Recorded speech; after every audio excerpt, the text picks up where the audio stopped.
My name is Lauren Carter, and if you think family dinners are supposed to be warm and safe, let me tell you about the night mine turned into a battlefield.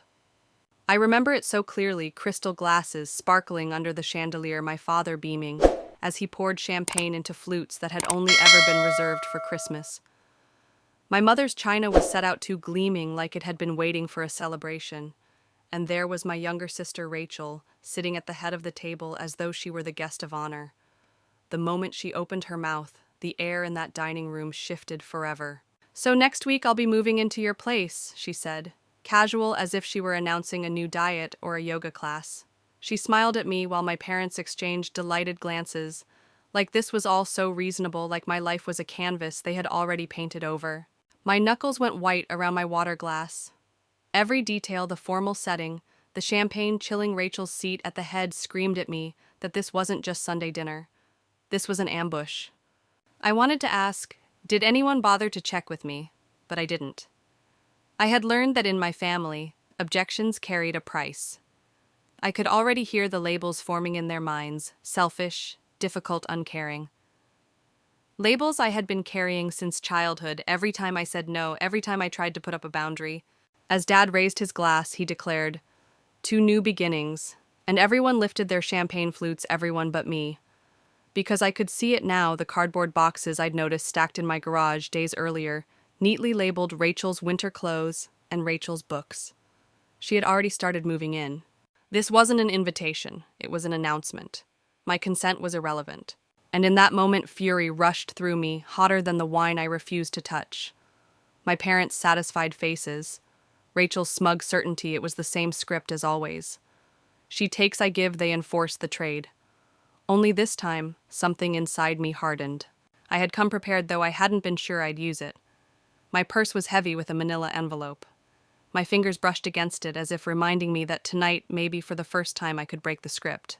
And before I go further, let me pause here because if you've ever been in a family where boundaries were erased, where your needs never made it onto the table, I want you to think about what you would have done.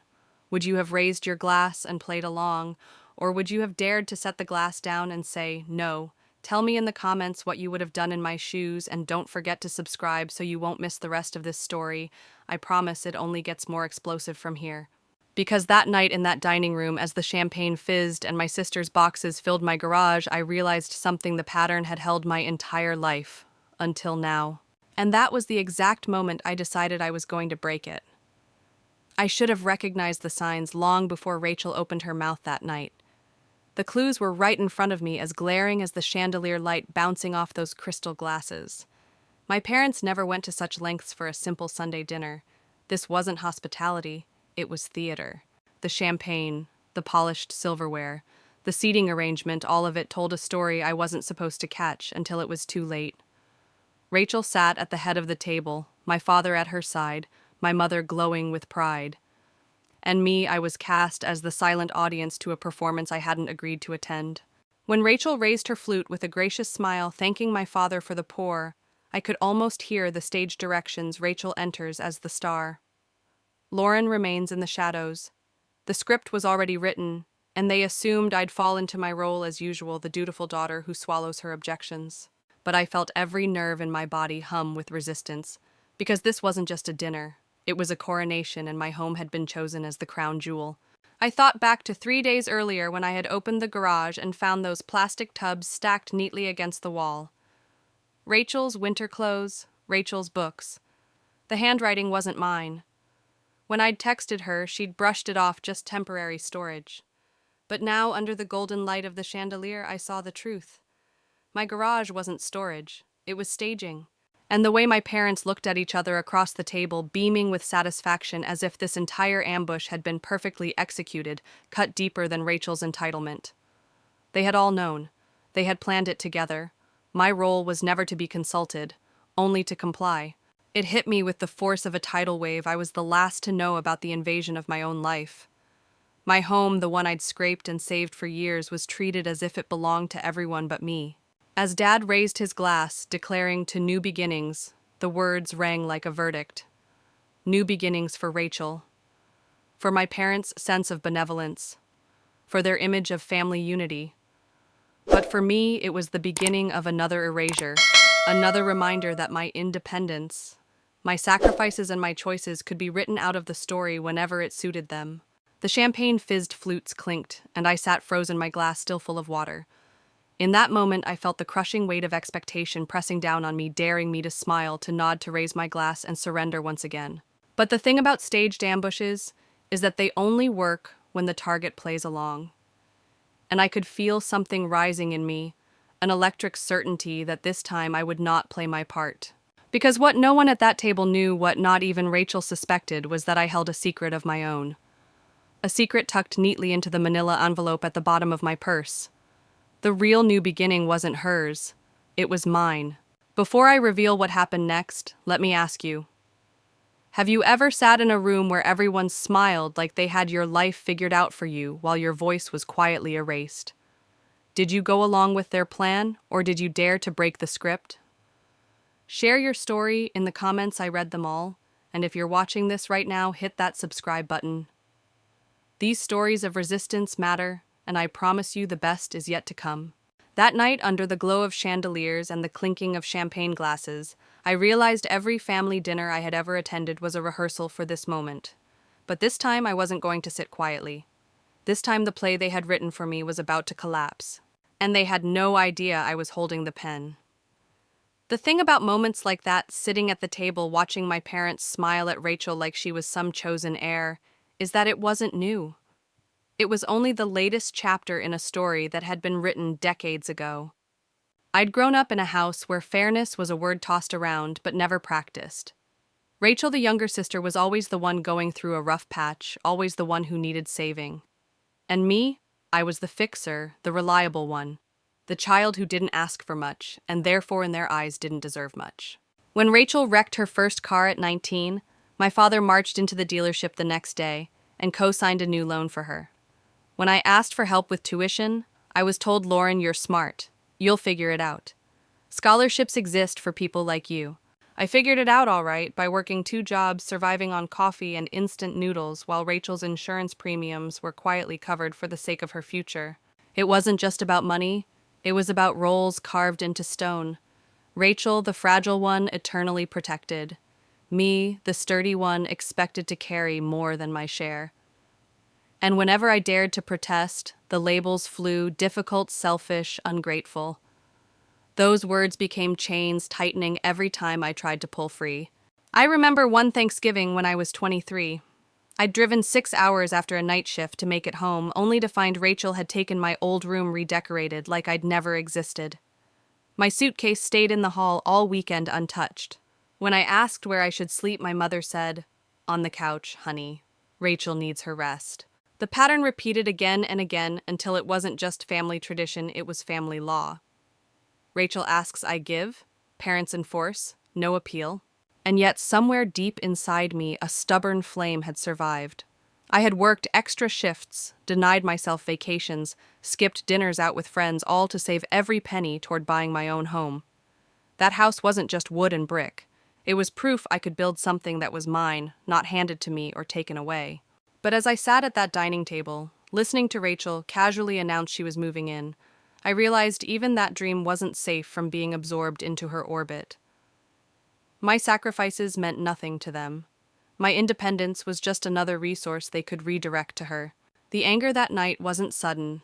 It was cumulative, built from years of being sidelined, and it carried with it a clarity I'd never felt before. Because for all their talk about family, my family had never asked what I needed. Not once. And maybe that was the moment I finally understood if I kept playing the role they wrote for me, there would never be a chapter where I got to win. It was in that silence, watching Rachel sip champagne, as though my home was already hers, that the weight of my childhood pressed down hardest. This wasn't just about a house. This was about every birthday I spent working, every milestone I celebrated alone, every time I was told, "You'll figure it out," while my sister was coddled. And I was done figuring it out. Before I continue, I want to ask you something. Have you ever lived in the shadow of a sibling who could do no wrong, while you carried the weight of being the strong one? If you have, you know how heavy that label can be. Leave me a comment if you felt it too. I promise your story matters here. That night, the script was supposed to play out the same way it always had. Rachel would move in, my parents would celebrate her fresh start, and I would remain silent, carrying the cost. But something inside me refused to sit quietly this time. And soon they would discover that I hadn't just broken free from the role they'd learn I had already written an entirely new ending. The envelope was heavier than paper had any right to be. It rested in the bottom of my purse all night, pressing against my ribs like a secret heartbeat. I hadn't planned to use it, not yet. Part of me thought maybe I'd wait for a quieter moment, some private conversation where I could ease into the truth. But looking across that table, watching Rachel bask in my parents' approval, I knew there would never be a right time. In my family, there was only their time, their plans, their script.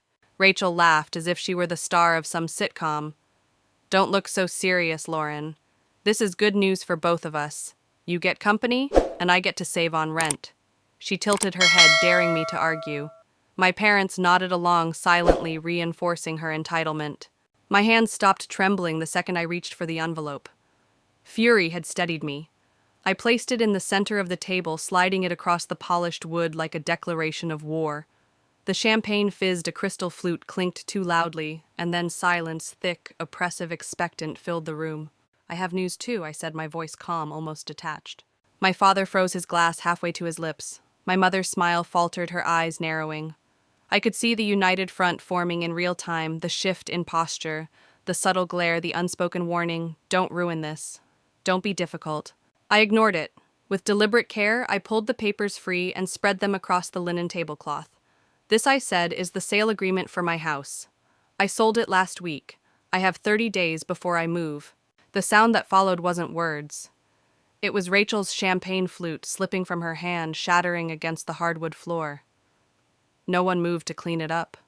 My father opened his mouth, closed it again like a fish yanked from water. What Rachel finally whispered. I took out my phone, tapping the screen.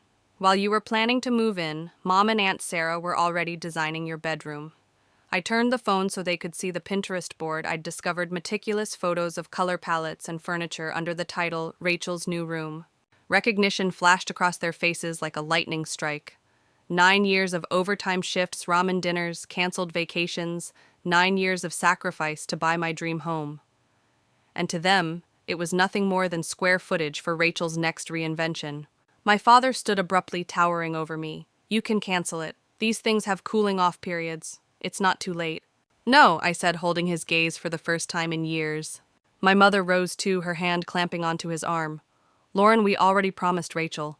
You can't possibly expect her to find another place in 30 days.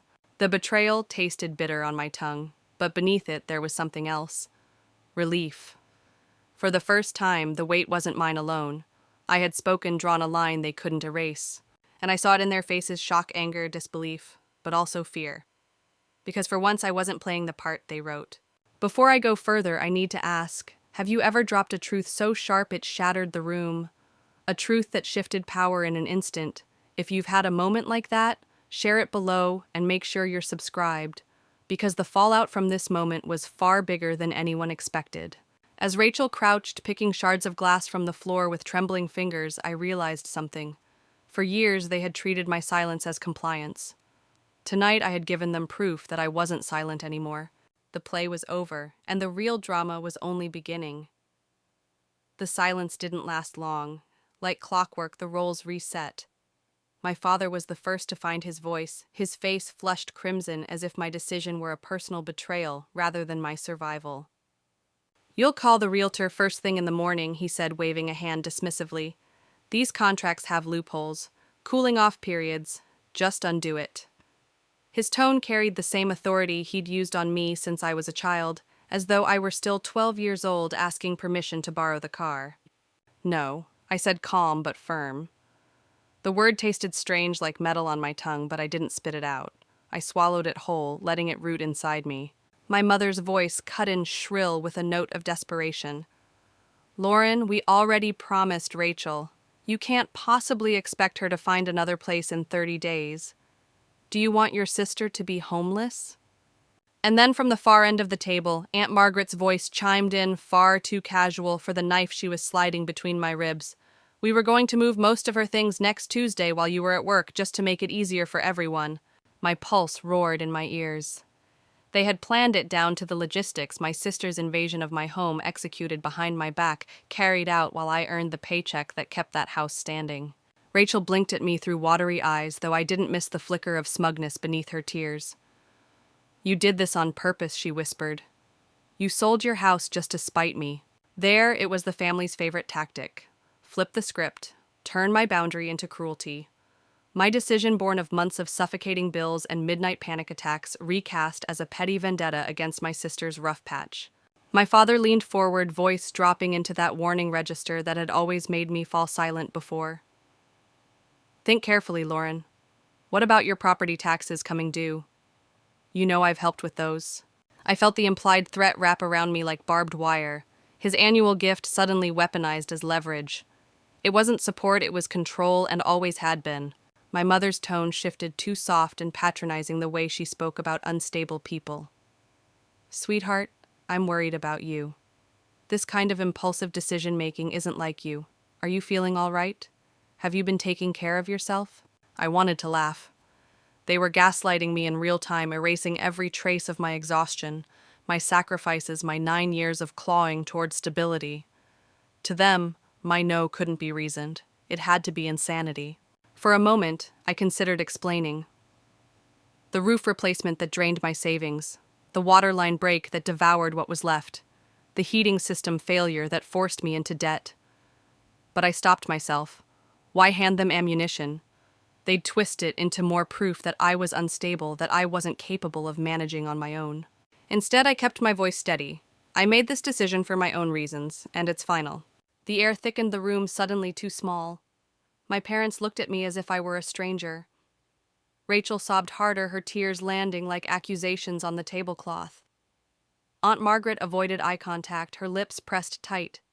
The message was clear: by refusing to comply, I had broken more than tradition. I had broken the illusion that their control was absolute. And yet, as suffocating as the betrayal felt, a spark ignited in me. They had revealed themselves fully, the manipulation, the secret, plotting, the entitlement. For the first time, I saw it all for what it was. Before I continue, I need to ask you, have you ever uncovered a betrayal so carefully coordinated it left you breathless? The kind where you realized everyone had been in on it, but you tell me your story in the comments, because I know I'm not the only one. And if you're following this far, hit subscribe. You don't want to miss what happens when I finally flipped the script for good. Because that night, while they thought they were cornering me, they had no idea the house wasn't the only thing about to slip out of their control. It didn't take long for the accusations to start piling up, because if there's one thing my family excelled at, it was rewriting the story so I'd always end up as the villain. Rachel dabbed her eyes with the linen napkin like she was on stage, her voice trembling for dramatic effect. "She's doing this just to hurt me," she cried. "Lauren knows I don't have anywhere else to go, and she sold the house anyway. Who does that to their own sister?" Her words sliced through me like glass, not because they were true, but because they were so perfectly rehearsed.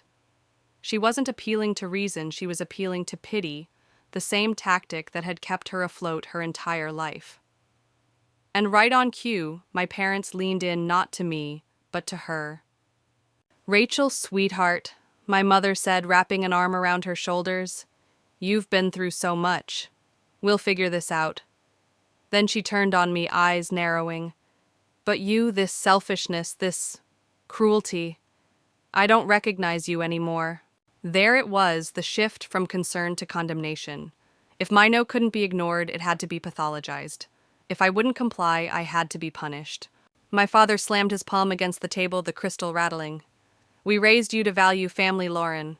What you're doing now, this isn't family, this is betrayal." The word betrayal stung. Not because I believed it, but because it had been weaponized against me my entire life. Whenever I tried to assert myself, whenever I needed space or help, or even just a moment to breathe, the labels rained down selfish, ungrateful cold. The more I defended myself, the tighter the chains grew. I could feel the weight of those labels pressing in on me again, threatening to pull me under. My chest tightened, memories flashing holidays where I was the one washing dishes, while Rachel opened gifts, birthdays, where she was the center of attention, while my milestones passed in silence. Every protest had earned me the same accusations. And now, with an entire dining room as their stage, they were performing the same script. I wasn't a woman making a rational financial decision. I was the unstable daughter, the heartless sister, the family disgrace. But something inside me shifted as I listened. For once, their words didn't sink in the way they used to. Instead, I felt them slide off like rain on glass. Maybe it was the envelope sitting open in front of me, undeniable proof that I'd taken control of my life. Maybe it was the exhaustion of years of playing this role, but in that moment I saw their manipulation clearly, almost clinically. This wasn't about me being selfish. This was about me refusing to be consumed. My mother leaned forward, her tone softening again, the performance shifting from anger to concern. "Sweetheart, are you okay? Decisions like this, they don't sound like you. Maybe you're under too much stress. Maybe you need to take some time off work, talk to someone." Translation: if we can't shame you into compliance, we'll convince everyone you're unwell. I let the silence stretch, their words hanging in the air like smoke. And then I spoke steady and quiet. "I'm fine. What I'm not is available. Not anymore." Rachel gasped as though I'd slapped her. My father shook his head in disbelief. My mother pursed her lips, already rewriting the script in her mind. Before I go further, let me ask you, have you ever been called selfish or unstable, just for saying no, just for daring to protect yourself? If you have, leave a comment, and make sure you're subscribed because this story is only getting more intense. What they did next made everything explode. Because as I sat there letting their accusations bounce off me for the first time in my life, I realized something powerful: they needed me to be the villain. It kept their story neat, their roles intact. But I was done being their scapegoat, and soon they would have no choice but to face the truth: the villain they'd created was finally rewriting her part. The smear campaign started before I'd even washed the dishes from that dinner. It began with a phone call the next morning. Aunt Margaret's name flashed on my screen before I'd finished my coffee. Her voice carried that hushed, scandalized tone usually reserved for funerals. "Lauren, is it true? Did you really sell your house just to keep Rachel out?" I nearly dropped my mug. "What, that's not." "She called me in tears last night," Aunt Margaret pressed on. "She said you'd left her homeless. Lauren, I never thought you could be so cruel." Click. One call ended, and another arrived. Then another. My Uncle Robert, my cousin Jennifer, even one of my father's golf buddies. People with no stake in my life suddenly felt entitled to pass judgment. Each conversation followed the same script: Rachel's desperate situation, my apparent heartlessness, their profound disappointment in me. By lunchtime, my phone buzzed so constantly I threw it across the couch. But the real blow came when I logged into Facebook, foolishly hoping for distraction. There it was, Rachel's latest post at the top of my feed, a glossy photo of her looking pensive under a soft filter. The caption read, "The hardest lesson in life is learning who truly has your back when times get tough. Family should be forever, not just when it's convenient." The comments poured, and 27 of them dripping with sympathy. "We're here for you, Rachel. Stay strong." And then I saw it, my mother's comment right beneath the others. "We're here for you, sweetheart. Always." My chest burned like fire. My own parents had gone public with their allegiance, choosing Rachel's performance over my reality. The narrative was set: Rachel the victim, me the villain.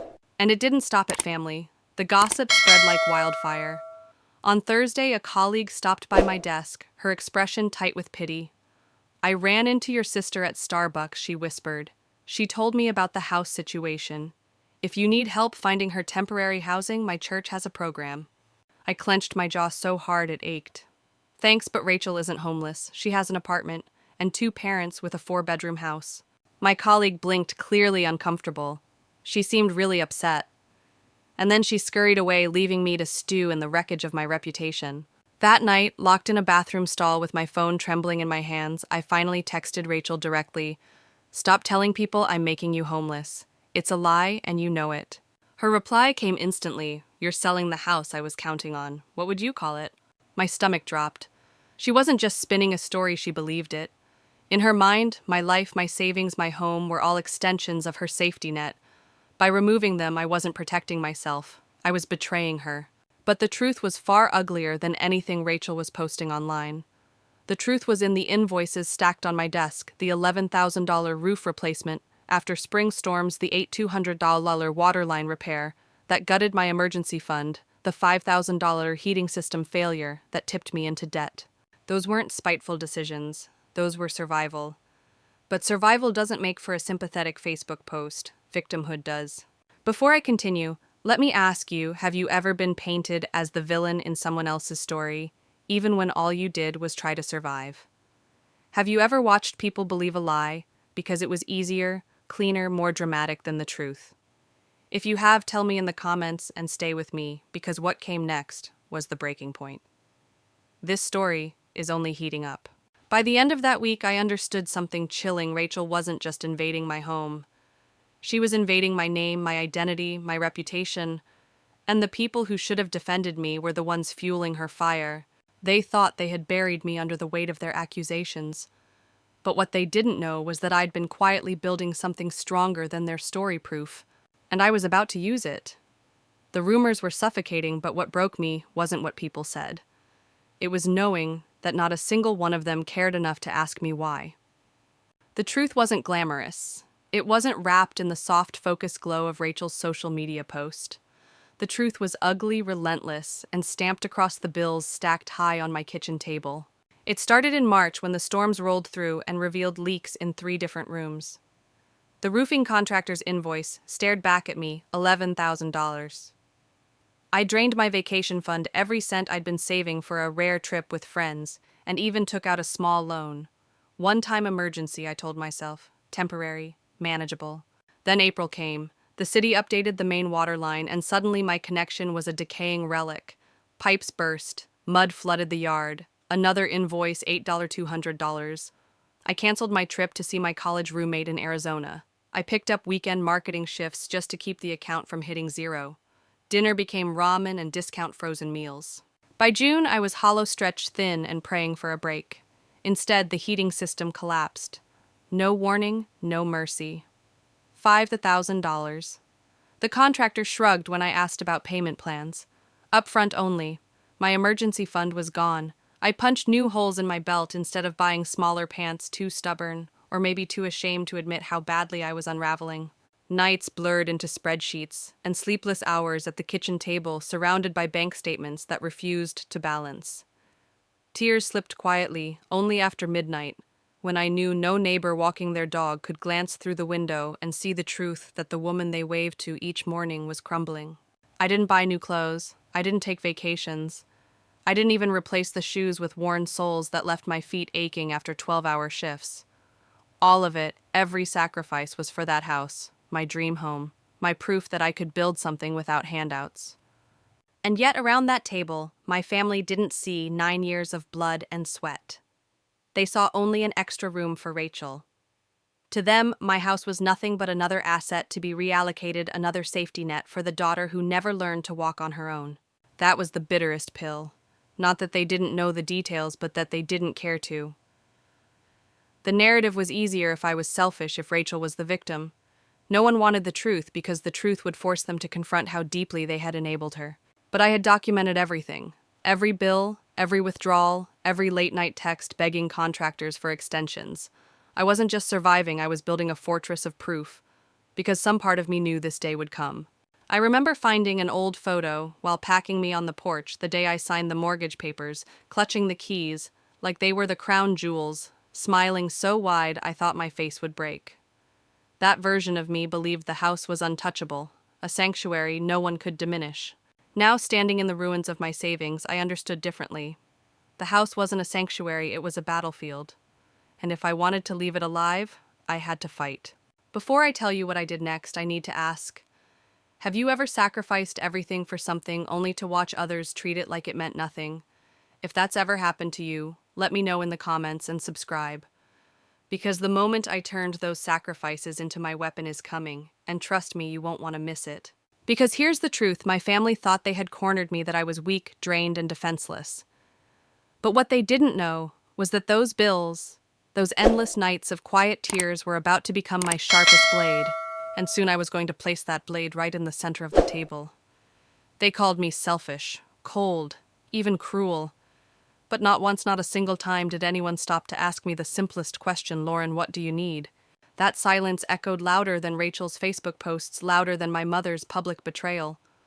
It hollowed me out in ways the unpaid bills never could. Because it wasn't just about the house anymore, it was about belonging. About the crushing realization that I could disappear tomorrow, and the people I'd spent a lifetime trying to please would only notice if it inconvenienced them. One night I sat at the kitchen table, the last box of my belongings half packed, when the question slipped out loud into the empty room. Why hasn't anyone asked me? The words startled me. My own voice ricocheted off the walls, sharp and raw.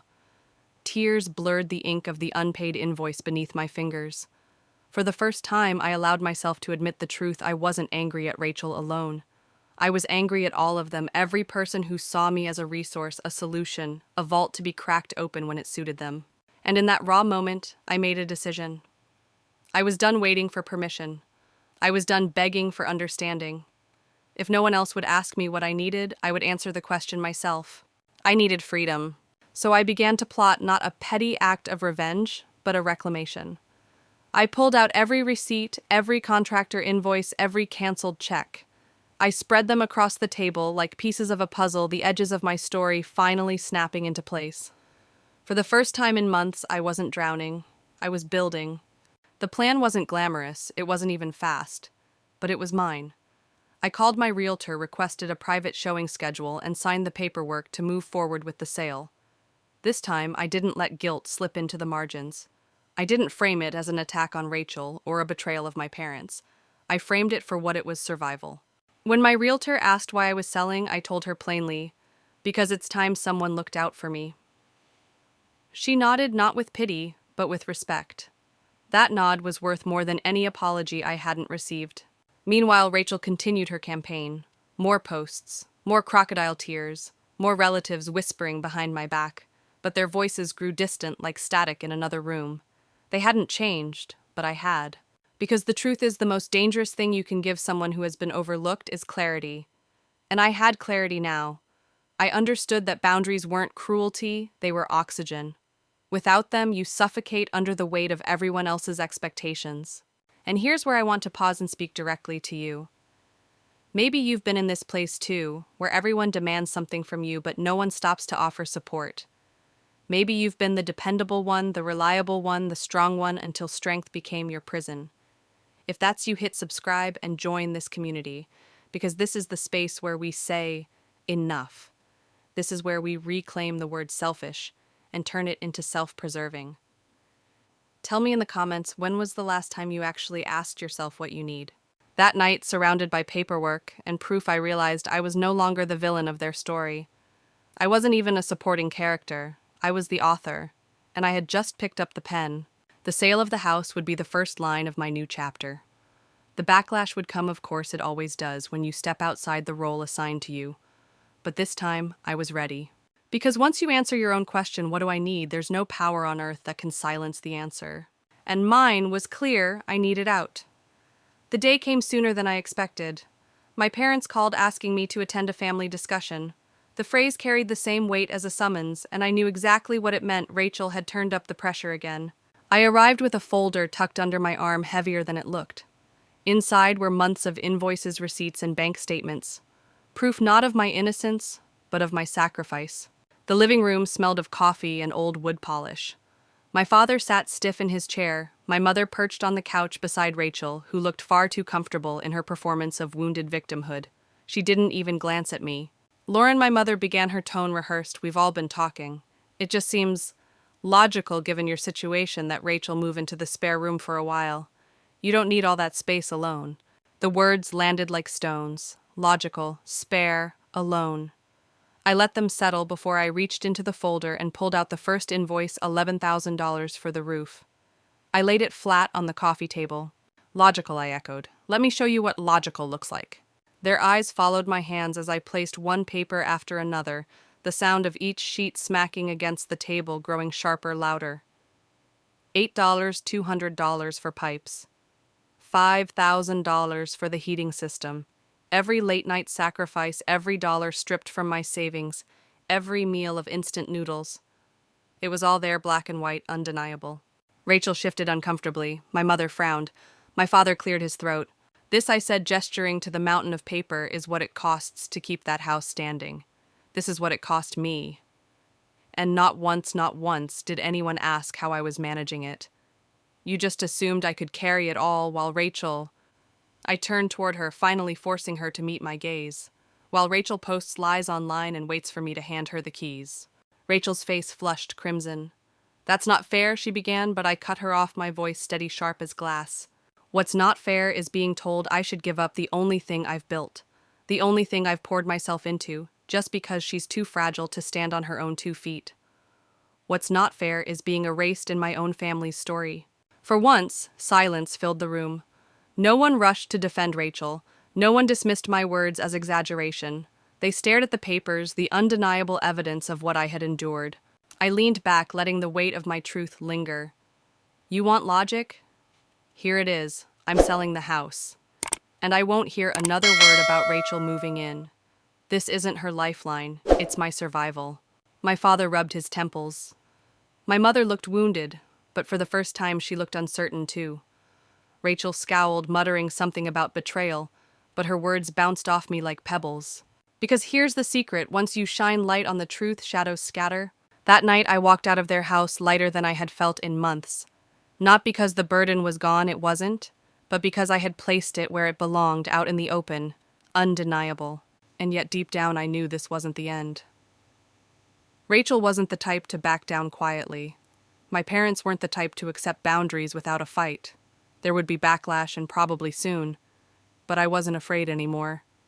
Because I had discovered the power of evidence. Proof doesn't care about opinions. Proof doesn't bow to manipulation. Proof stands silent and solid when everything else shakes. And for the first time in this whole ordeal, I realized I wasn't just defending a house. I was defending myself. I should have known Rachel wouldn't surrender quietly. For her conflict was oxygen. She thrived on it, molded it, bent it, until she looked like the victim, and everyone else the villain. Within days of that confrontation in my parents' living room, the whispers began. Cousins stopped replying to my texts. Old friends looked at me with raised eyebrows. Even at the grocery store, I caught the sharp turn of heads, the not-so-subtle glances. Rachel had escalated, and she had an audience. Her new story was venom dressed as sugar. She told anyone who would listen that I had planned to humiliate her, that I had doctored the receipts, forged the invoices, that I was obsessed with control, so unwilling to share a house I didn't even need that I was willing to lie to my own blood. The lies were predictable. What gutted me was how quickly people believed them. My mother refused to speak to me. My father sent one-line texts about disappointing the family. The people I had once trusted most now twisted their silence into another weapon, but the worst was yet to come. Rachel posted a long, tear-stained video online. She sat in her car, mascara streaking down her cheeks, sobbing into the camera about how she had begged me for help, and I had thrown her onto the street. She waved a single crumpled utility bill at the camera as though one unpaid light bill outweighed the $24,000 in renovations I had shouldered. The video racked up shares, comments, sympathy. Strangers declared me heartless. People I hadn't spoken to in years sent messages demanding explanations. And still not one of them asked me the only question that mattered. "Lauren, what's your side of the story?" One night, I lay awake staring at the ceiling, my chest tight, my thoughts racing. I wanted to scream, to fight back with the same fire Rachel wielded so easily. But then clarity struck me like a blade. She was loud because she had nothing else. I had silence, yes, but I also had proof. Solid, irrefutable proof. So instead of spiraling, I gathered. I made copies of everything: receipts, contracts, emails from contractors, even text threads with my parents acknowledging the work I'd done. I stored them in a fireproof safe, a literal fortress of my truth. Rachel could smear me online all she wanted, but she couldn't erase reality. Still, I'd be lying if I said it didn't hurt. It did. Every whisper, every averted glance cut deeper than I wanted to admit. The betrayal was exhausting, bone deep. There were moments I questioned myself. Was I really selfish? Was I cruel? Did I owe Rachel more than I had already given? But then I remembered that night at my kitchen table, the question that had cracked me open. What do I need? And the answer had been freedom, not permission. I promised myself then I wouldn't let Rachel's performance drag me back into the role of caretaker, scapegoat, or silent victim. If she wanted war, fine. But it would be a war she waged against facts, not feelings. Because here's the truth I want you to take with you. Manipulative people don't fear your anger, your tears, or even your silence. They fear your evidence. They fear your boundaries. They fear the day you refuse to play the part they've scripted for you. And though Rachel thought she was winning her video climbing past 10,000 views, comments flooding in, what she didn't know was that I was already writing the next move. Quietly, methodically, with the kind of patience that comes not from weakness, but from certainty. Because when you're holding the truth, you don't need to shout. You just need to wait for the right moment to place it on the table again and let the weight of it do the talking. Rachel's video had exploded far beyond what I imagined. Strangers cried for her, called me soulless, even tagged me in threads demanding apologies. She basked in the spotlight, savoring every sympathetic comment like it was her salvation. To anyone looking in from the outside, it looked like she had won. But what Rachel never understood was that attention is not the same as truth, and sympathy is not the same as justice. I didn't fight her online. I didn't rush to upload my own video or write some desperate rebuttal. No, Rachel wanted chaos, and chaos was her stage. I refused to stand on it. Instead, I crafted something quieter, sharper, and far more dangerous: a teaser. It began with a single post, no captions, no angry paragraphs, just a photo. In the picture, my dining table was covered with neatly stacked folders, each labeled roof repair, heating system, plumbing taxes. The mountain of evidence stood taller than the coffee mug beside it. The silence of that image spoke louder than Rachel's sobbing video ever could. Within minutes, comments poured in. What's this? Is this connected to Rachel's video receipts? The speculation churned like a storm, hungry for answers. And for the first time, Rachel's carefully painted victim mask began to crack. She rushed to respond, of course, dismissing my post as fabricated and a desperate attempt to look credible. But the seed of doubt had been planted, and I could feel it spreading. The next day I followed with a second teaser, a screenshot of a contractor's signed invoice with one line highlighted in yellow: payment, received in full from Lauren Carter. No explanation, no commentary, just the document itself. By the third post, an email from my father thanking me for covering everything until Rachel gets back on her feet. The tide had shifted. People began to ask questions Rachel couldn't answer. Why would I forge my father's own words? Why would I pay contractors thousands of dollars if I had no stake in the house? Rachel panicked. Her replies grew frantic, disjointed. The calm, tearful victim persona fractured into rage. She accused me of stalking her, of manipulating the narrative, but her words, dripping with desperation, only proved what I already knew: she was unraveling. I didn't gloat. I didn't clap back. I simply let the documents speak. Each teaser was another stone laid in a path leading to the truth, a path Rachel couldn't block or erase. And the truth is, that was the lesson buried deep inside this moment. You don't always need to scream your story to be heard. Sometimes all you need to do is place one undeniable fact in front of people and let them decide for themselves. Still, I was careful. I wasn't ready to reveal everything, not yet. Timing mattered. If I dropped all my evidence at once, Rachel would claw at it with every lie she could invent. No, I needed to let her exhaust herself first. Let her burn through her credibility until there was nothing left to hide behind. Because here's something I've learned: manipulators will always talk themselves into corners if you give them enough rope. All you have to do is wait. So I waited, and while Rachel shouted online, I prepared. I organized, documented, double-checked every detail. My house was no longer just a place to sleep. It had become a war room, every folder a weapon, every receipt a shield. To outsiders, it probably looked like Rachel was still ahead. Her video still had more views than anything I had posted. Her sob story was still being shared. But beneath the surface, momentum was shifting. Doubt is a powerful thing, and once planted, it grows fast. I didn't need everyone to believe me immediately. I just needed them to wonder. And that wondering, that hesitation, was enough to tilt the balance in my favor. Because if there's one thing people crave more than sympathy, it's the truth behind the curtain. And I was the only one holding the strings. Rachel's panic became impossible to hide. The more teasers I released, the more she scrambled, clawing at every scrap of credibility she had left. Her responses weren't smooth or tearful anymore. They were jagged, angry, spitting fire across comment sections. She forged those documents. She manipulated our parents into sending those emails. She's obsessed with destroying me. But the angrier she became, the less convincing she looked. People started whispering in the comments quietly at first, then louder. If Lauren really forged everything, why doesn't Rachel show her own proof? I watched it happen like a tide turning. Strangers who once cursed my name now hesitated. Some even messaged me privately, "I think we've been lied to." And here's the thing, Rachel didn't know the half of what I had. The receipts she'd seen were just the surface. Beneath that surface, I held something stronger, something devastating.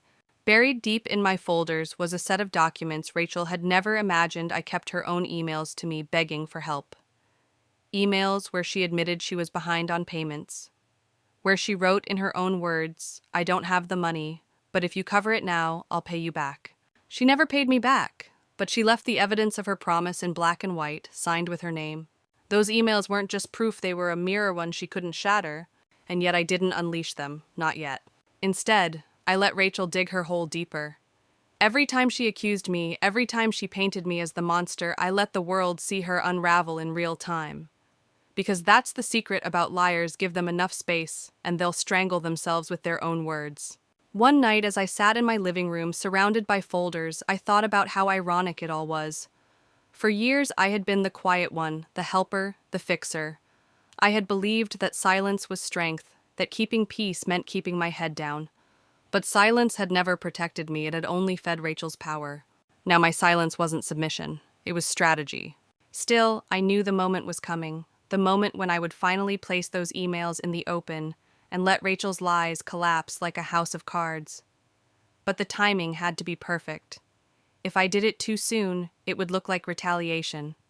If I waited just long enough, it would look like revelation. And so I waited. I sharpened my patience like a blade. I reminded myself daily, justice isn't loud, but it is relentless. To those of you listening right now, maybe you've lived through something like this: a family member, a colleague, someone close to you twisting stories until you barely recognized yourself in their lies. Maybe you felt the sting of being called heartless when you were the one carrying the weight. Let me tell you, the truth doesn't need to scream. It only needs to exist. And if you hold it long enough, steady enough, the world will eventually see it. I'll admit there were moments I wanted to throw everything onto the table at once to light up the internet with the full raw proof and let Rachel crumble in one blow. But patience was the lesson here. Not just for me, but for anyone watching. Because sometimes the most powerful revenge isn't immediate, it's inevitable. And that's where I'll leave you for now. There's more, much more that I haven't shown you yet. Rachel thought she had trapped me in silence, but what she never realized was that silence was my weapon all along. Stay with me, because what happens next isn't just about Rachel. It's about what happens when undeniable truth finally steps into the light. The day finally arrived. My living room, once a space of quiet packing and muted resentment, had become a battlefield of anticipation. I placed the last folder of invoices and emails carefully on the coffee table, aligning them like soldiers ready for inspection. Today, Rachel and my parents were coming over, fully convinced they were walking into a scene where I would cave, where I would apologize, and where their version of reality would reign supreme. I greeted them with calm precision. My father's smile was rehearsed, a mask of authority that had cracked over the years, but never fully. My mother's eyes flickered between sympathy and fury, still unsure if I would comply. Rachel's hands trembled, clutching her purse as if it could shield her from what she had yet to see. Lauren, my mother, started, voice coated with that familiar mixture of concern and accusation we've been talking. "Maybe we can find a compromise. Rachel doesn't have anywhere to stay, and it seems reasonable for her to—" I raised a hand, halting her before she could finish. "This is what reasonable looks like," I said, my voice steady, carrying more authority than it had ever held in the past decade. I gestured to the organized stack of invoices, receipts, and email threads spread across the table.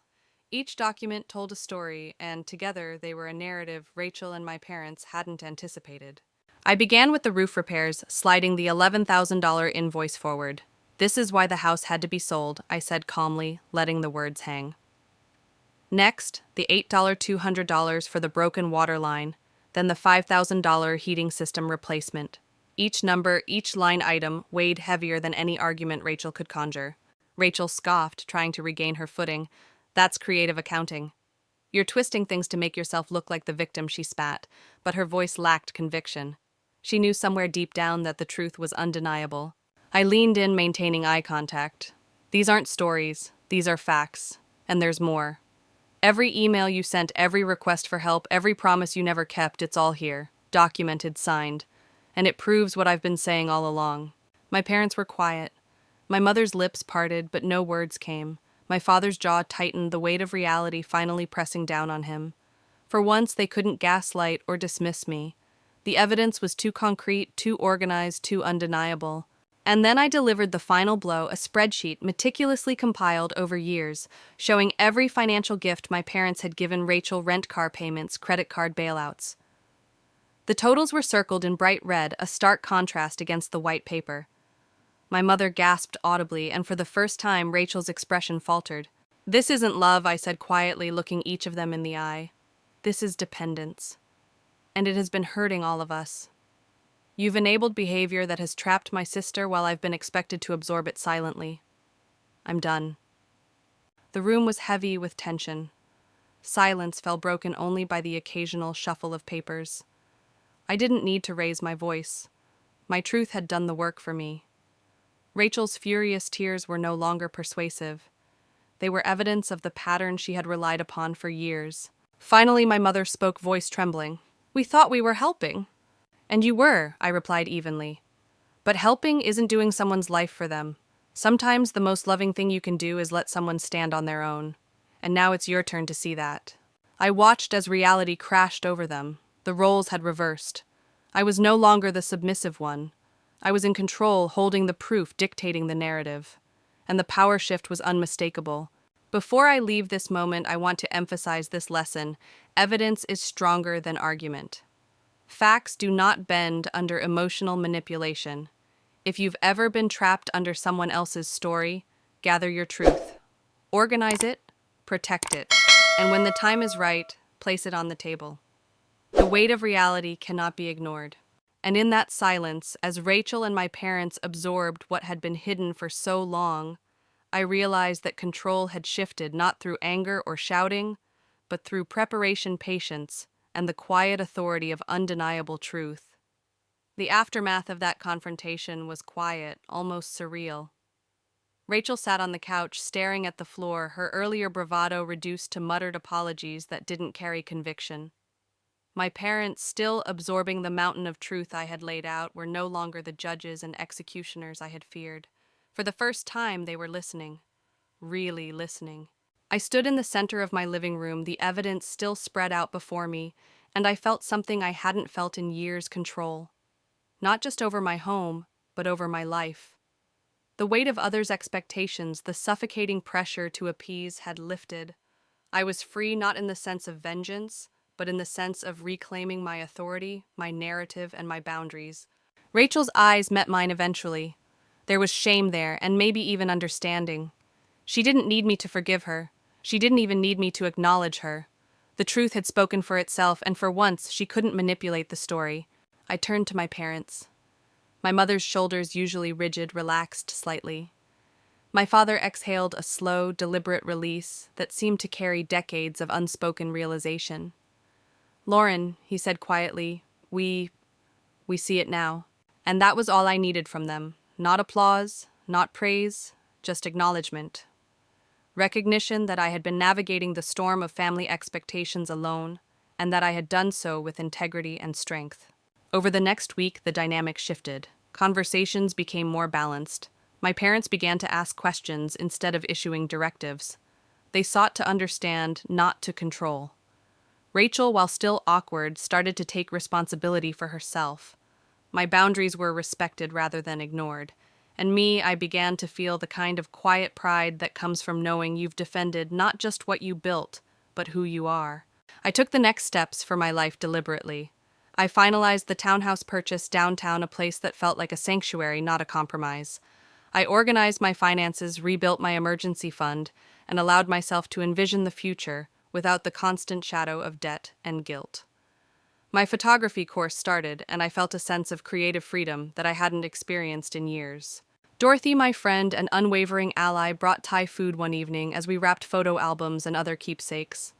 We laughed, we shared stories, and she reminded me that sometimes breaking family patterns isn't cruel, it's necessary. Thomas helped me move boxes, Barbara checked in on my finances, and together they formed a network of support that was chosen deliberate and sustaining. By the following weekend, Rachel and I were sitting together at my kitchen table, spreadsheets and calculators between us.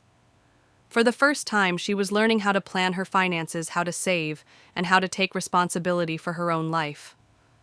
My parents watched quietly, a mixture of pride and regret on their faces. They admitted almost sheepishly that they had been helping in ways that hurt more than they healed. I realized then that family can be a source of both pressure and growth. The difference lies in boundaries, respect, and the courage to enforce them. Sometimes loving someone means refusing to give in to manipulative demands. Sometimes protecting yourself is the greatest gift you can offer, not just to yourself, but to those you love. As I stood in my new living room that evening, sunlight spilling across the hardwood floors, I felt an unprecedented sense of calm. My home was no longer a battlefield. It was a space of learning, of freedom, and of hope. And for the first time in a long time, I knew that saying no, asserting boundaries, and trusting my own judgment were not acts of cruelty, they were acts of empowerment. If you've ever felt trapped by family expectations or manipulated by someone close, remember this: your boundaries are your right. Your truth is your power. And sometimes standing firm doesn't just protect you, it sets everyone else on the path to growth. And with that, I closed the folder, tucked the last box away, and let myself breathe fully for the first time in years. My life, my home, my choices, finally, they were mine. In the quiet that followed, I finally let myself sit. My hands rested on the fabric of the couch, tracing the familiar texture that had borne witness to years of struggle, sacrifice, and silent endurance. For the first time in what felt like forever, I didn't feel the weight of judgment pressing from every direction. The house, now organized, peaceful, and ready for my departure, mirrored the shift that had taken place inside me. Rachel had started taking tentative steps toward independence. My parents, though initially stunned by the confrontation, began to understand the value of boundaries. They started asking questions instead of giving orders, listening instead of dictating. The dynamic that had once left me suffocating had transformed into something fragile, yes, but real, a family, slowly learning to see each other as individuals with responsibilities, rights, and limits. I thought about the years I'd spent trying to appease, to earn approval, to avoid conflict. The lessons had been hard, but they were invaluable. I had learned that setting boundaries isn't cruelty, it's protection. Protecting yourself is an act of courage, one that shapes not only your life, but also the lives of those around you. In my absence of submission, Rachel began to find accountability. In the calm assertion of my needs, my parents began to reflect on the way they had enabled patterns that hurt us all. As I stood in my new downtown townhouse, sunlight spilling across the hardwood floors, I felt an immense sense of liberation. The space was mine, the decisions were mine, and the life ahead, filled with photography, career growth, and true autonomy, was mine to shape. I understood now that freedom doesn't come from permission. Freedom comes from claiming your voice, your choices, and your worth. So if you find yourself struggling with family expectations, manipulation, or unbalanced responsibilities, remember, saying no can be an act of love. Love for yourself, and in the long run, love for everyone else. Because boundaries aren't walls, they're the framework that allows relationships to flourish without suffocating anyone. And in that quiet, I finally breathed.